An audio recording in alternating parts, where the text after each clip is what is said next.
What's going on, Pokemon Go trainers? Welcome to episode 35 of the LuredUp podcast creator series, a podcast bringing your favorite creators to talk about their work, process, and of course the game that brings it all together, Pokemon Go.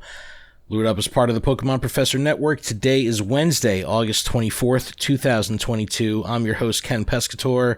Excited this week to be joined by Sonoroman. Hi, what's up? Welcome. Hey Ken, hello everyone. So happy to be here. So yeah, it's been a good month, right, for Pokemon trainers, and I'm so happy to be here with you.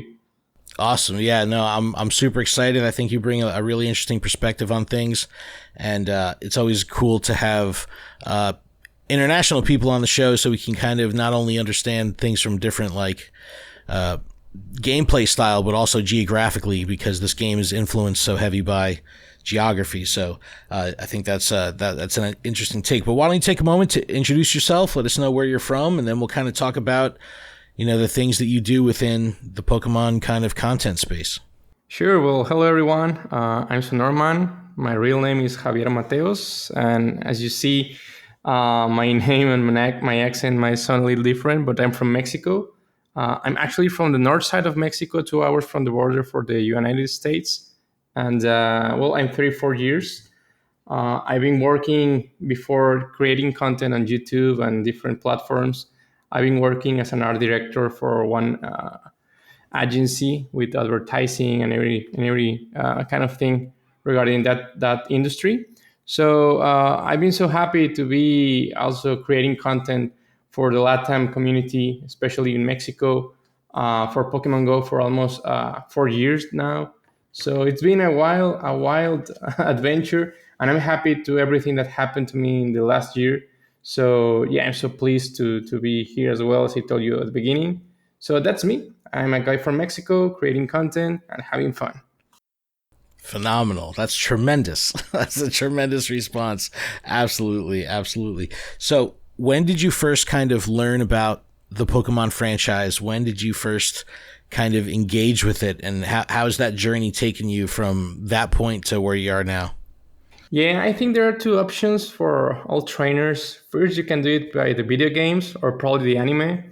The first approach I had is with the anime and the cartoons. I remember this was an amazing memory I have, and I can remember every single detail about it. It was the launch of the first episode of the anime, and we were on a friend's house, like all curious about this because they were advertising like Pokemon is coming and the first episode. So we were all excited to see. I mean, what's this? This is something different. We were coming from cartoons like Tom and Jerry and everything, So this was like something different because I believe it's from our perspective as kids. This was something from Asia, which is so different to the type of cartoons we were watching back then. And we made like this viewing party with my friends. We were kids, and that's when we first saw the intro with Gengar and Nidorina. So that was so cool. And at the end, I got excited to learn more about Pokemon. And the next thing is being at a friend's house, watching him play Game Boy. I believe it was the red version. So the rest is history, But that's the first approach I had, and I was so excited because this is a new, different world to what I was used to. Because Batman, superheroes, and everyone. Sure. That's the kind of thing I was used to watch, but this is something different, and I got so in love with the franchise, and I mean it's one of the best memories I have when I was a kid.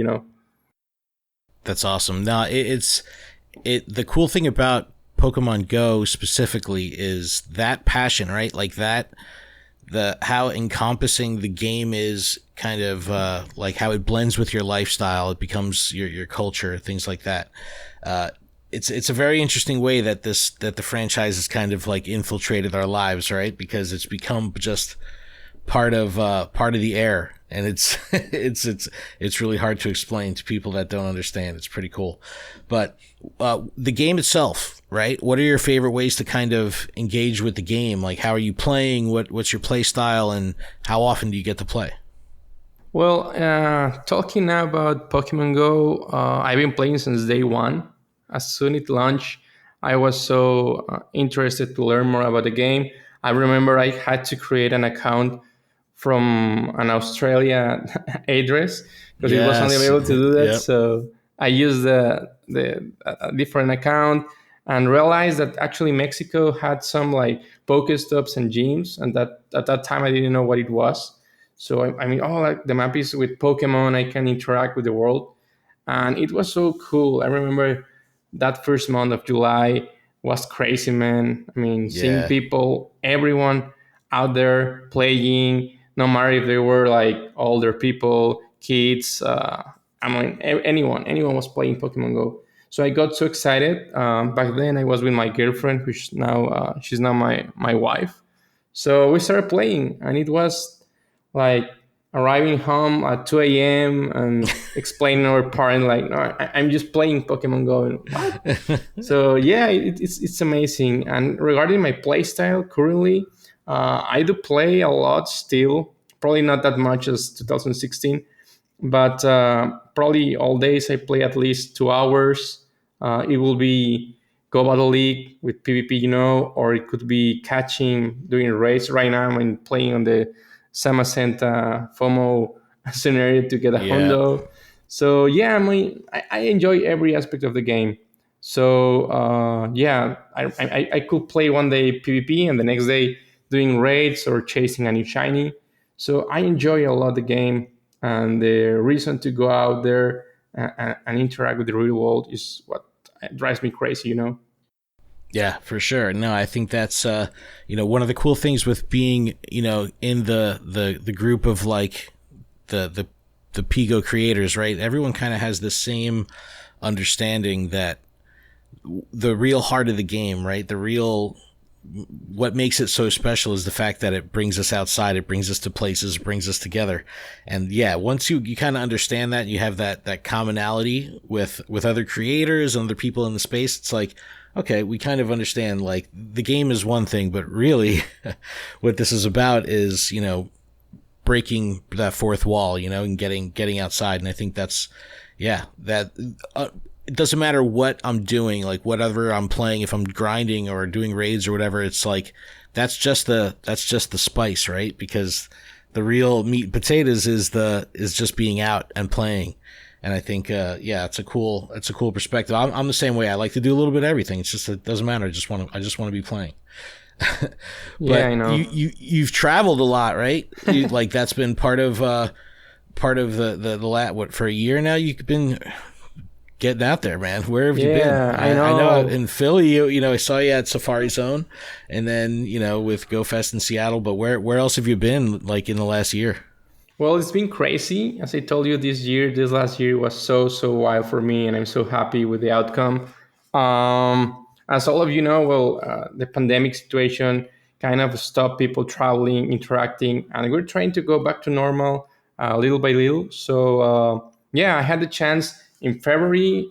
Everything started for me because all months I've been traveling around the world.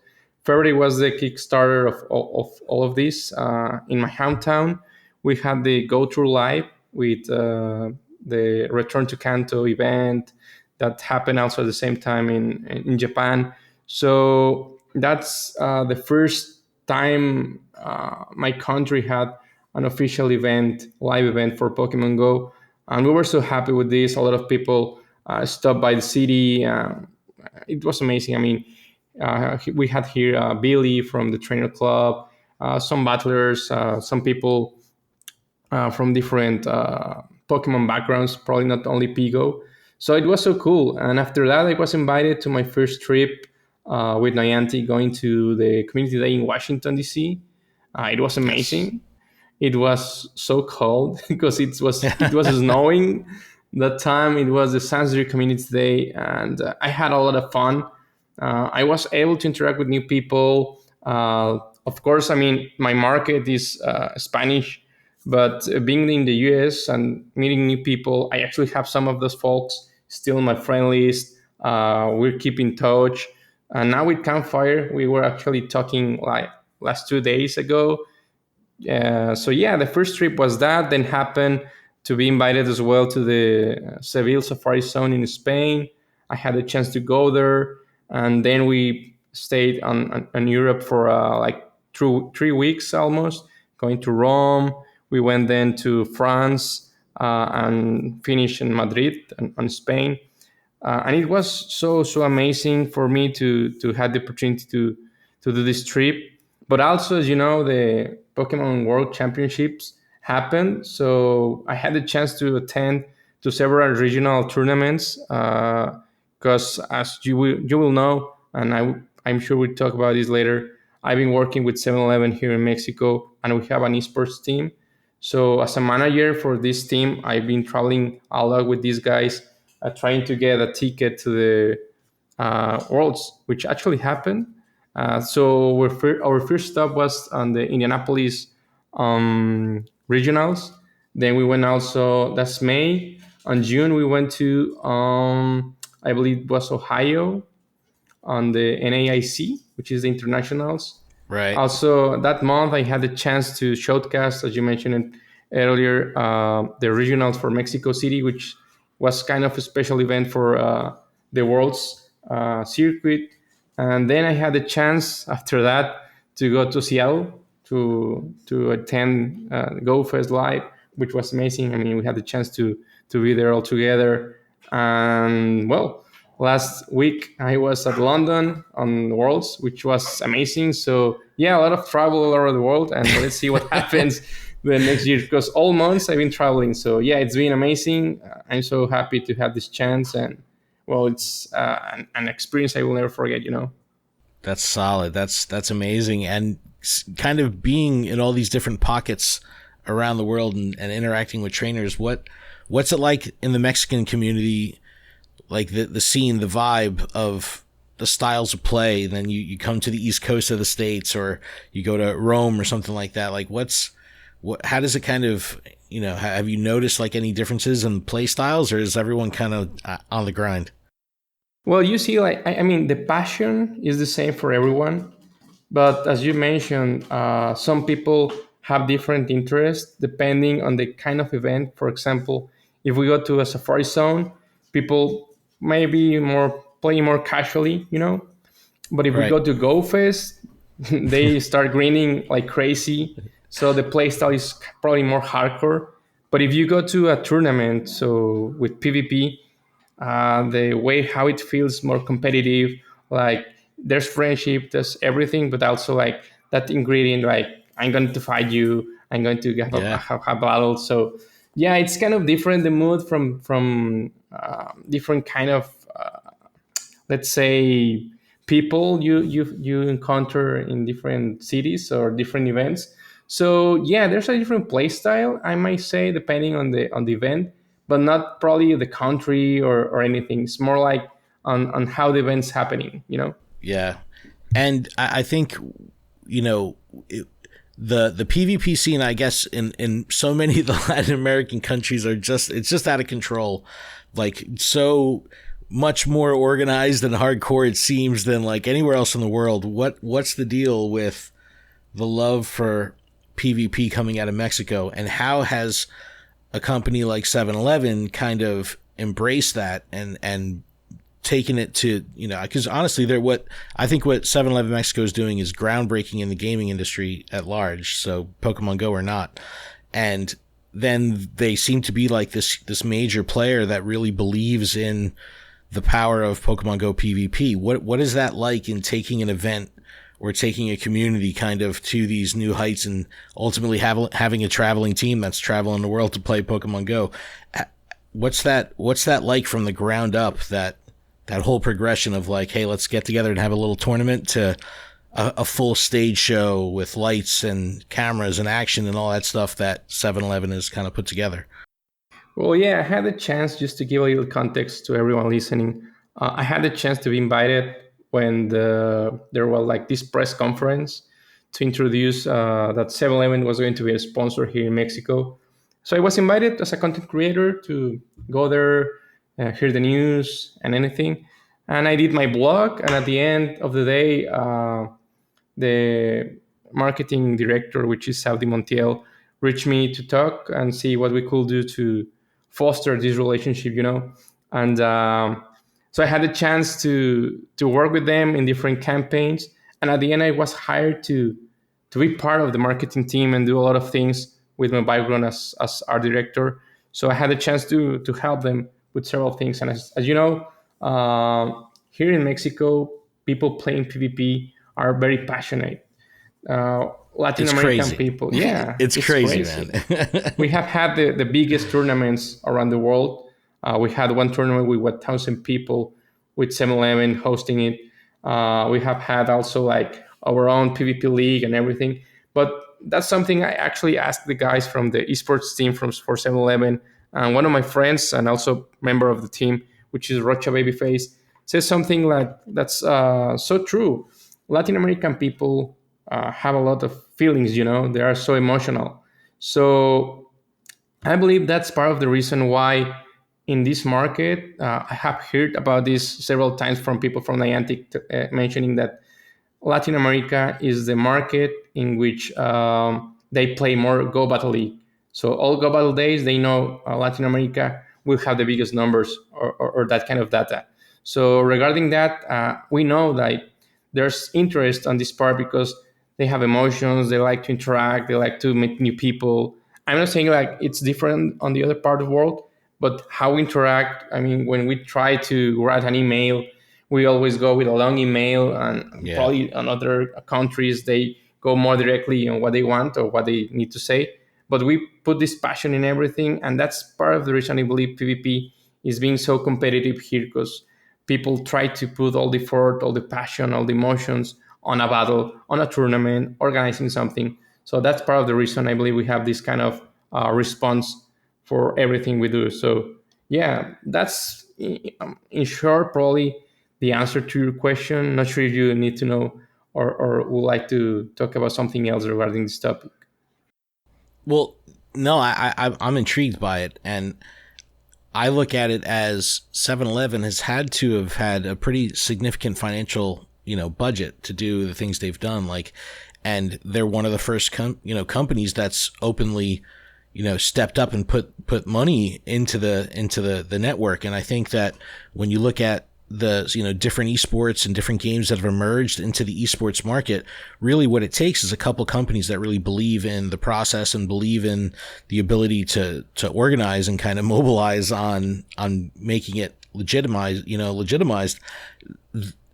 I think that if we had a couple more companies doing what 7-Eleven was doing, it would change the landscape completely, because I think the model that they've created with the team, having management, sending them out, and fostering that kind of community-based thing where it's really, it was so fun to follow the team in London, like on their socials and stuff. It was just really great the way that whole thing went. It's really cool to see 7-Eleven stepping up. I dig it. I worked for the 7-Eleven for years. I used to work overnights in Seabright, New Jersey. It was like I would get all the bars would come out and I get all the freaks. I was working the counter at 7-Eleven. I was like, yo, 7-Eleven's doing good things. Yeah, we might have a spot here then for you, Ken. That's awesome, man. No, that's really cool. But I mean, they're doing something that really no other company is doing, right? Like this is a unique thing. I mean, are they? It makes me.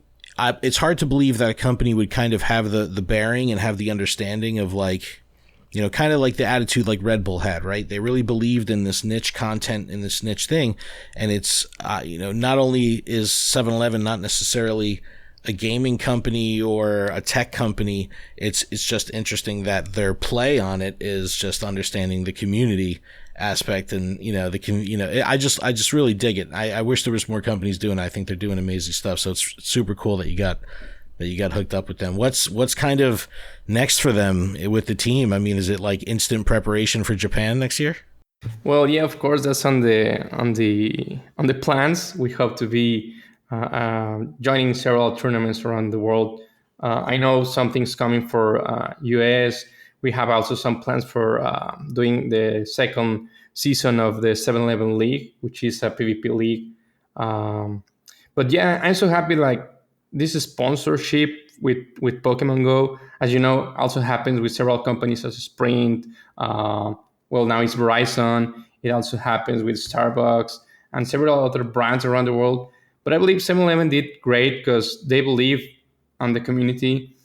They had a chance to try out the Pokemon community with the movie Detective Pikachu some years ago, because they had this small event which went viral and had a lot of people attending. So they decided, I mean, if this happens to get a good result with a movie, I'm sure with a game will be the same. So that's why they decided to be sponsors for Pokemon Go.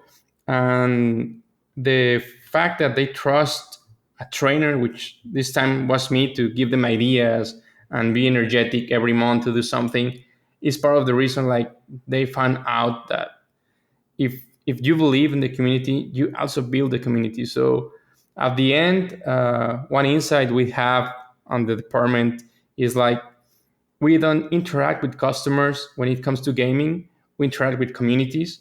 So that's something that 7-Eleven is so happy to build, to help. So yeah, we have a lot of plans, and I'm sure people will be happy what's coming in the next months for 7-Eleven and Pokemon Go.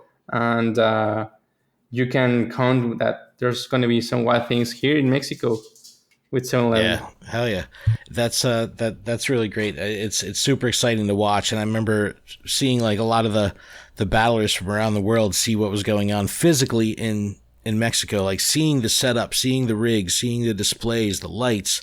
It was like, whoa, okay, they're living in the year 3000 in Mexico right now. Like it's happening. Like it was like, whoa.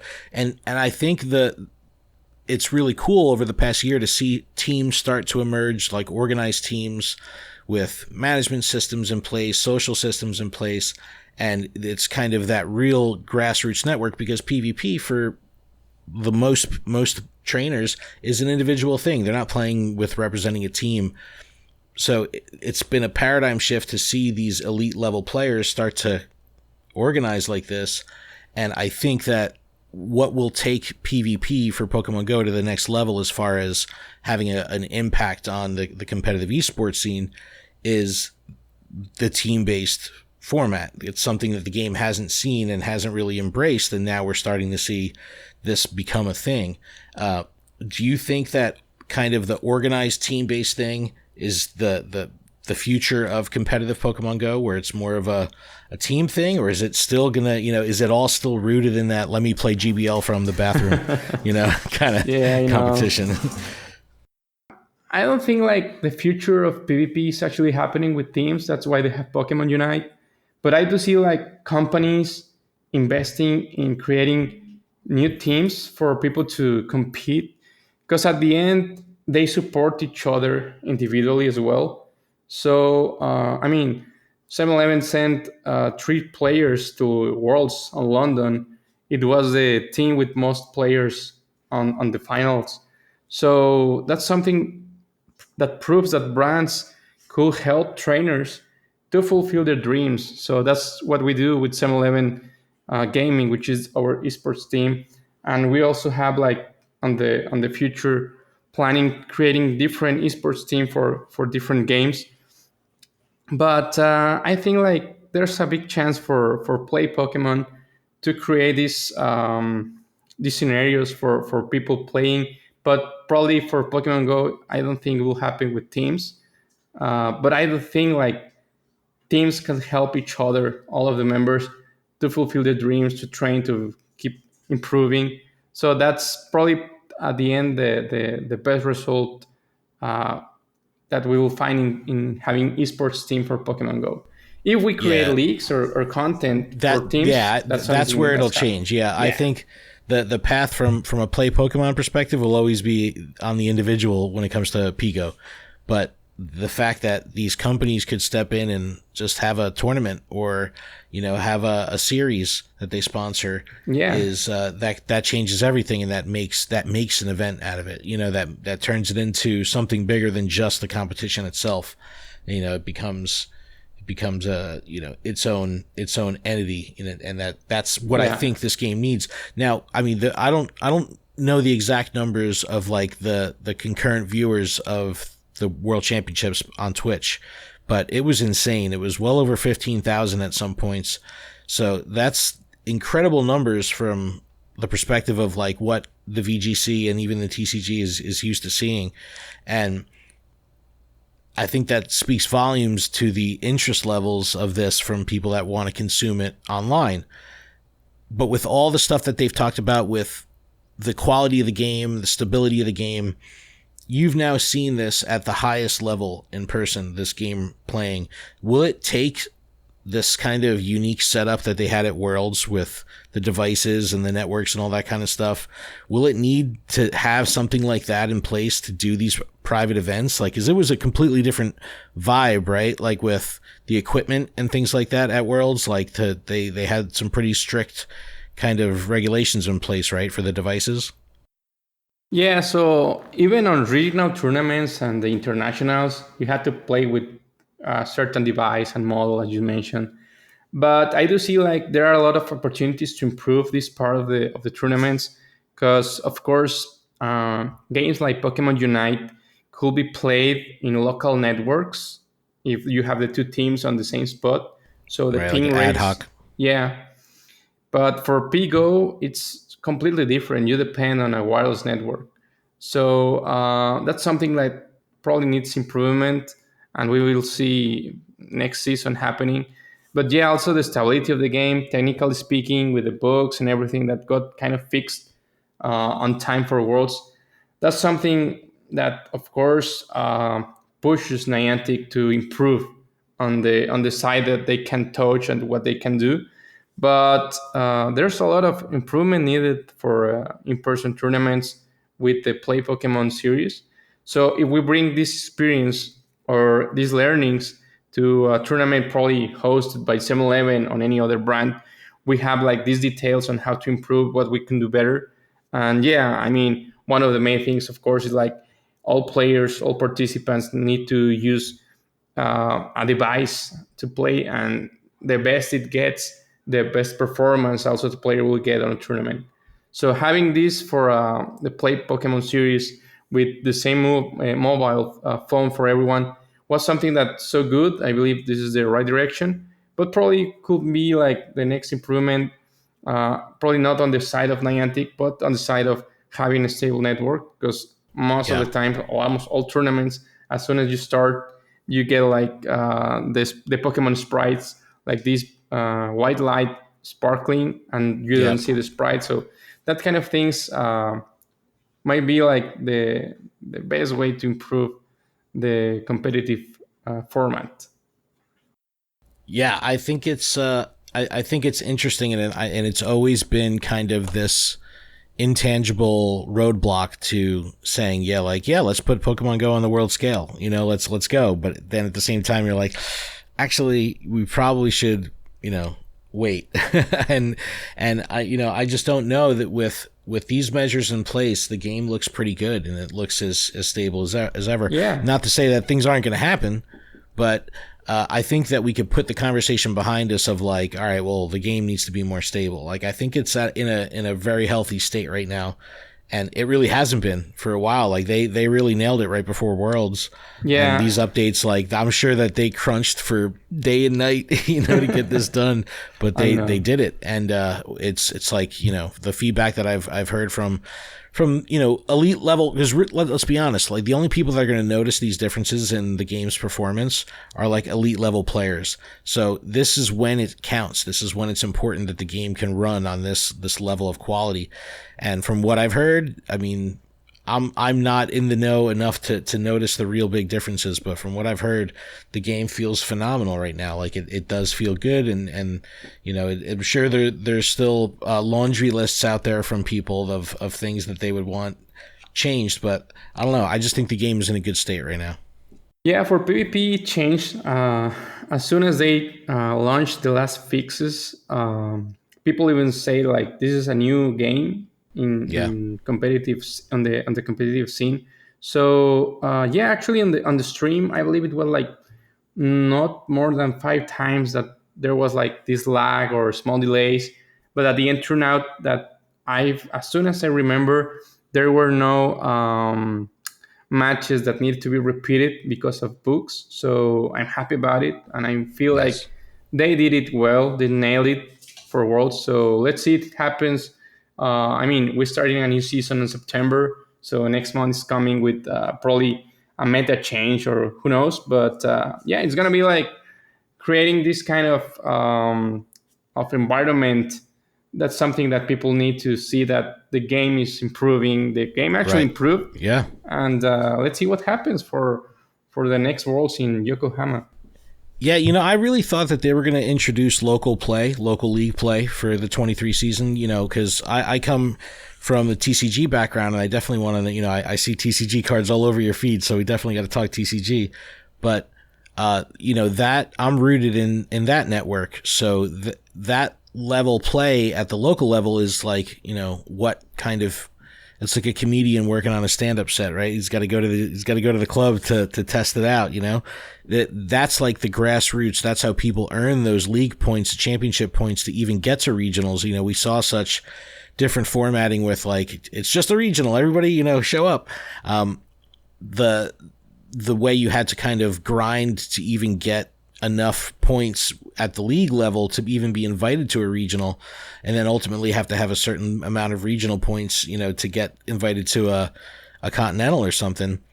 I think that at least for 23, it's going to be interesting because there's it's just again going to be these large scale events. Whereas if we're playing on the local level, yeah, everyone's going to play on their own device, all the way. And then once they hit those larger scale tournaments, that's when Pokemon and, Niantic regulations can step in and say, all right, we're going to kind of equalize the playing field here to make this a little bit more of a consistent competitive environment, because we can't do that based on local network. Ad hoc battles would be cool. How like the Switch can do, just connect from Switch to Switch, and having that local wireless, bring the link cables back. Remember, it was like we need the actual link cables. Cool. That'd be so funny. They could market it like the old school. But so we have all this like high level stuff, the formatting, the pick 6, show 3. The rules were different at Worlds, so there's the differences in like what will ultimately be these high level tournaments in terms of format with Play Pokemon. You've got GBL, which runs by its own rules and its own limited metas. And then you have the Sylph tournaments and Go Stadium's efforts, all these different ways to play and engage with PvP outside of just the native stuff like GBL that's in the game.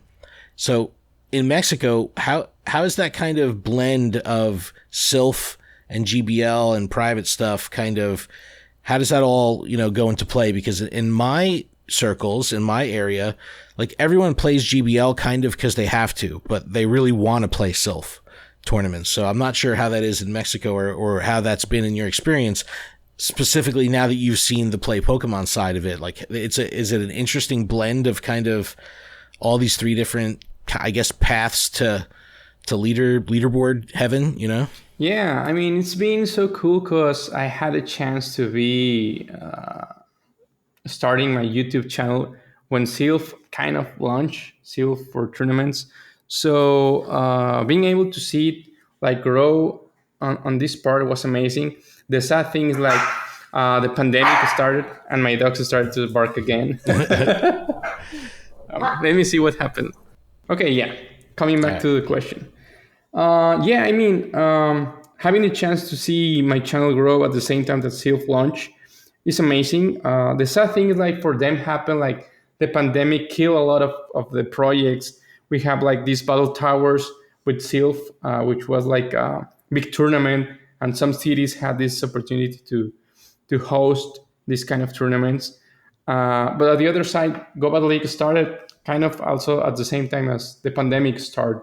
So in my experience, I had a chance to see that some people even got a ticket to Worlds only playing GVL, and that was their first Show 6 Pick 3 format for a regional. Interesting. So, I mean, that helps. So maybe it's not the same as playing a Sylph because you get more experience on building a team, reading the opponents and everything.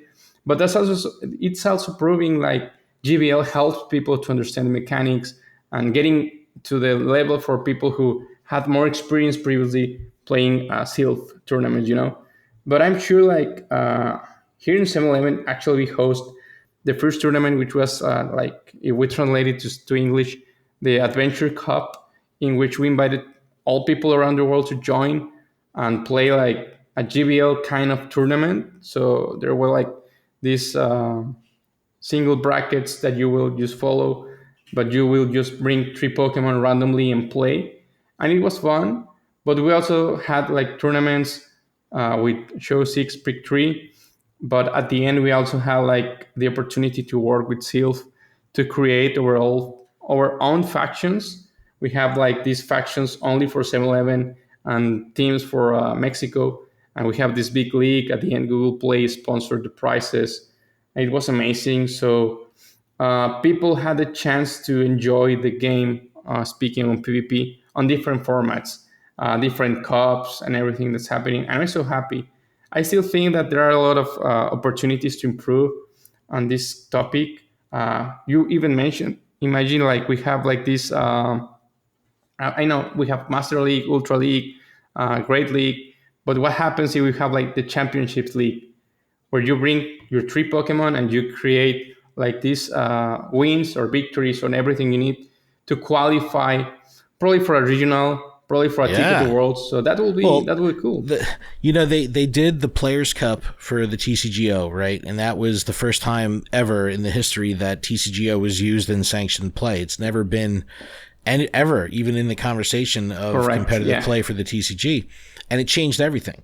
You saw talent that you would have never seen before playing the actual cards, all these new names and these people that are completely invested in the franchise, invested in the process, and it changed everything. And it's like, yeah, people don't necessarily trust TCGO, and it's like that there's a lot that goes into it from, a perspective of, kind of pushing your way to the top if you don't deserve it even. And they trusted it. So I was like, yeah, they need to incorporate this in game where, I can generate a tournament with a code because I'm a Play Pokemon location for the TCG, and, I'm a game store. I can create a QR code that someone can scan and put them into my specific lobby where it's tracked and sanctioned, and, the results are all reported. And doing that would put that whole network of the Play Pokemon roadmap, right? Because that's like the fun of it, tracking, playing in different local tournaments to earn the points to get enough to get to regionals, like that real grassroots approach. I think that will change everything from Pokemon Go. That's something I actually felt with Worlds. At the beginning, I was so excited to see like this is happening. This is the dream for everyone on the PvP area. Like this is coming like to be an esports, Go Stadium, Sylph, almost every single player that's interested in PvP had the dream to see like an official Pokemon Go tournament. But it happened now. But at the end, like having the chance to be in London and seeing like how people for Pokemon Unite got a ticket to Worlds, how people from different disciplines also have like this chance to attend. It's more cheap to go to Worlds for a Unite player because they just play online to get these kind of invitations. But for people for Go, they actually need to invest on a trip to be, Canada, the US, or a different country that they live because there's not a tournament near them or something like that. Right. That's something that happened actually to people in Mexico, in Latin America. We just had 3 tournaments and they were so small. And we have like the biggest audience that plays PvP. So I believe like there needs to be something like helps people to actually make it easier to go there. Imagine like if at the end of the week, the people on the first place on the leaderboard gets an invite or something, that will be kind of cool as well, So there are many chances for people to go there and actually prove they have the talent. That's the empowerment. That really puts the empowerment in the player at the player level. It's like getting the golden ticket, right? Getting the Mortal Kombat invite. It's like you get invited to the islands to do battle, and I think that's kind of what has you going back to the anime, right? You saw Ash's journey, right? You saw how it went from stage to stage to stage to town to town to town, and like that whole thing, there's serious validity to that process, right? Because that's exactly how it would be if you want to become someone in this competitive scene. You got to go from town to town. You got to get out there and catch the Pokemon, explore it. It's hilarious. The like exact parallel. And yeah, I think that there's something to that with how you build up your reputation and build up your play style and all that. That kind of gets lost when you don't have the localized play. But I just think it's you have Sylph, you have, in-person tournaments that Go Stadium's done and will do, that still give it that physical purpose, the physical, like, explosive purpose to have these events at the local level. But yeah, it's interesting. I think that if they put something in game that kind of was able to track your championship points, I mean, at a sanctioned location on the sanctioned Wi-Fi, what I mean? Right. Like there's ways that it can be done. I'm really looking forward to that. And at least now the next shot will be 2024, right? Because the 23 season will not include local play, but maybe they could pull a Players Cup for Pokemon Go out, and cool, do an actual tournament. It would be amazing. But I guess we got to talk TCG, man, because you've got a lot of cards in your content lately. What's the deal? Are you just a collector? Do you play the game, or what's your love of the cardboard? I didn't play any TCG for Pokemon before, so I'm more like a collector, and I enjoy a lot. As you know, I'm a graphic designer, and I love the art. Being an art director also kind of gets me the feeling like seeing a cool art, a cool illustration. So I was so happy when they announced the Go expansion. So having this chance to like connect with my main game, which is Go, was amazing. So yeah, I do have now a small collaboration with a store that sells TCG products, and I've been getting in touch with them. I went actually to the Pokemon Lab in Seattle to see how it goes on playing the TCG for Pokemon. So it's cool. I mean, I enjoy it. I'm not an expert, but I actually enjoy, at least right now, collecting the cards. And who knows, probably next year or something, I could get into learning the full mechanics for TCG.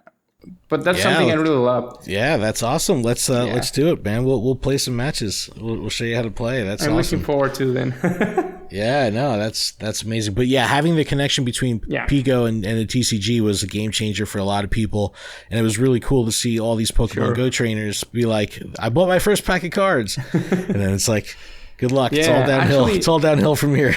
Actually, in London, I had the opportunity to get hands on this. I don't remember if it's the Giratina expansion, which is called Lost Origins, I believe. It's called. Yeah.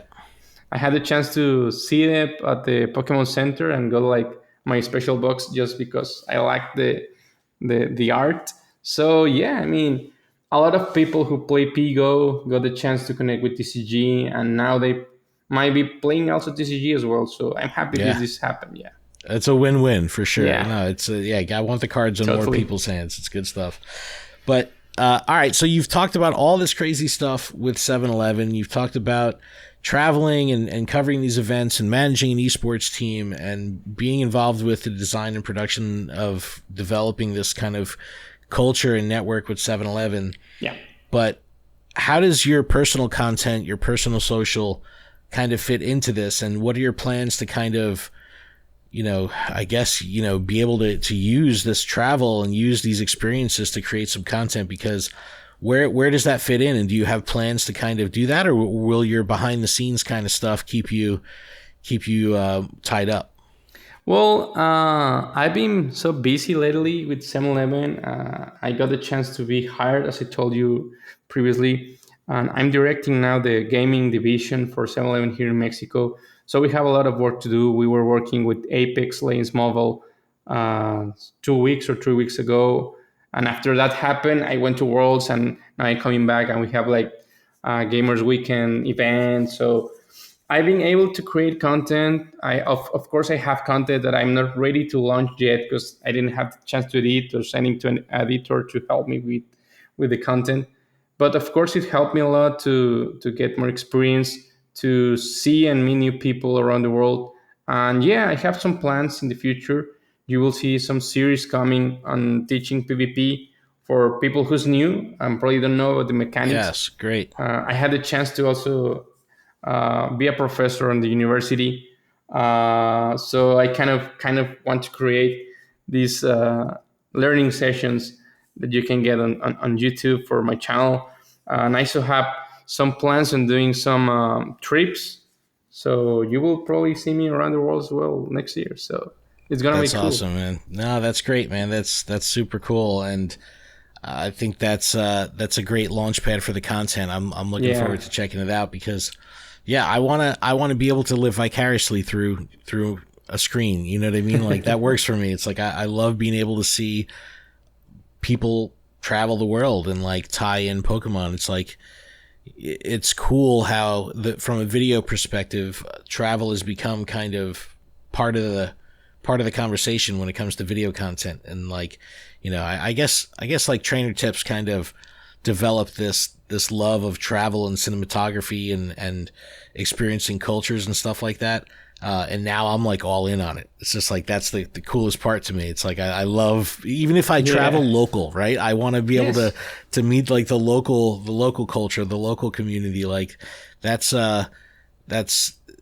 it's being able to travel is such a kind of boost to creating with this game, because being able to experience the game like on that level is, yeah, that's the good stuff. Yeah, I mean, you mentioned earlier. Having the chance to go around and meet people is cool. You don't have to travel across countries. Just going a few miles away from your town, and you discover a new community. That's something cool. And yeah, I am living the dream. Before creating content on YouTube, I watched Nick, Zoe, Reversal, Mystic, or Brandon. So being out traveling even with them sometimes and hanging out with these guys, it's cool. So if you have the chance, or anyone listening has the chance to attend, probably just as a spectator for a tournament in their city or something near where they live, that's going to be an experience of their lives. So I have heard a lot of people, like, I don't play PvP, but I had the chance to go to Indianapolis and watch people fighting and battling and everything. And they get interest to play Pokemon Go for PvP, or you do it differently. And if you go to this kind of live events that Niantic is hosting in different cities for community days, that's also something like changes the perspective of the game and kind of gives you energy to try Pokemon Go again and do something else. And every time I do travel and I come back to my house and feel like this energy to creating, playing again Yes. more. So Yeah, that's hell yeah. something cool.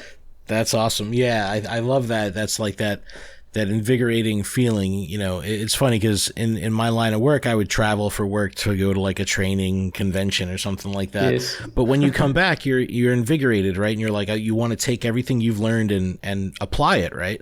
That's what happens when I travel for this game. It's like I get back and I have Yeah. this energy of like, I just want to take everything I've learned and do something with it. And yeah, it's really cool from a content perspective. So I'm super psyched on that.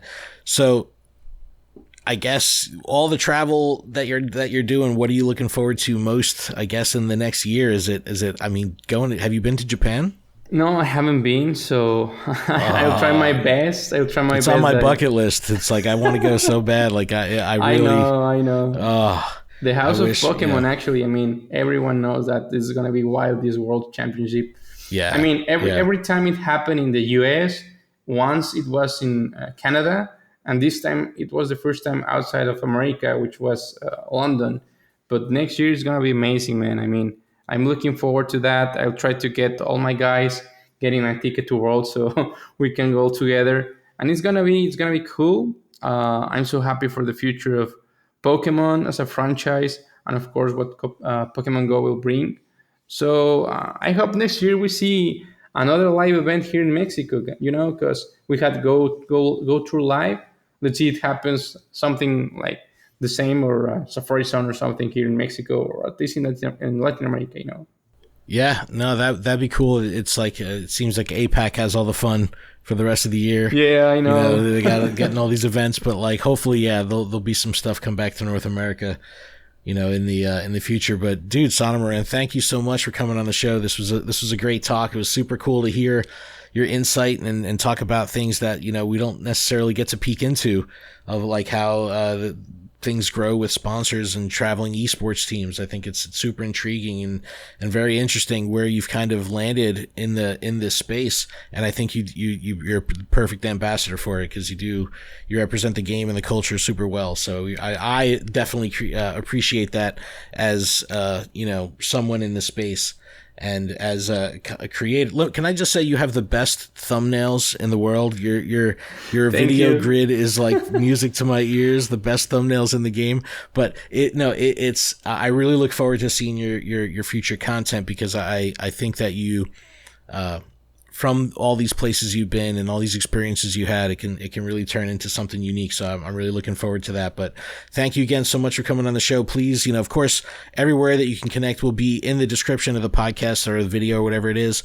But please let us know where we can find you so we can connect. Well, thank you, Ken, for the invite, and thank you everyone for listening. I'm Sonoroman, as I told you. And you can find me on YouTube, mainly creating content. You will see some surprises coming in September.